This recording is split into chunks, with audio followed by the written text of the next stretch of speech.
নাস্তা বানানোর জন্য প্রথমে একটি পাত্রেতে আমি নিয়ে নেব পরিমাণ মতো ময়দা, দিয়ে দেব স্বাদ মতো নুন, দিয়ে দেব সাদা তেল, আর এখানে দিয়ে দেব উষ্ণ গরম জল দিয়ে খুব ভালো করে আমি ডোটা মেখে নেব।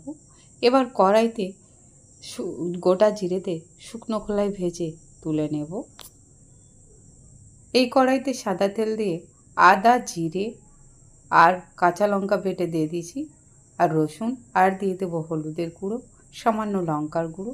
এবার এখানে অ্যাড করে দেব সেদ্ধ করে রাখা আলুটা দিয়ে খুব মশলার সাথে ভালো করে কষিয়ে নেওয়ার পর ভেজে রাখা জিরেটা গুঁড়ো করেছিলাম সেটা দিয়ে দিলাম।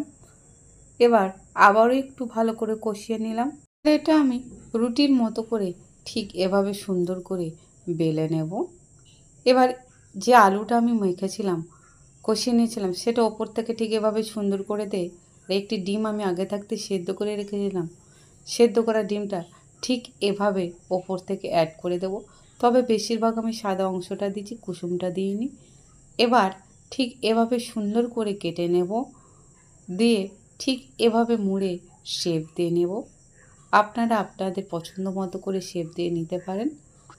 এগুলো আমার সব বানানো হয়ে গিয়েছে, আর ঠিক কতটা সুন্দর হয়েছে দেখুন বন্ধুরা। চলে যাব নেক্সট স্টেপে।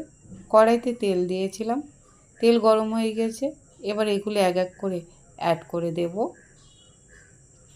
এভাবে আমি সবগুলো ভেজে তুলে নেব হালকা আঁচে। এগুলো আমার রেডি হয়ে গিয়েছে, নাস্তা রেডি। কেমন লাগলো তা অবশ্যই কমেন্ট করে জানাবেন। ভালো লাগলে লাইক শেয়ার অবশ্যই করবেন। ভালো থাকবেন, সুস্থ থাকবেন। ধন্যবাদ।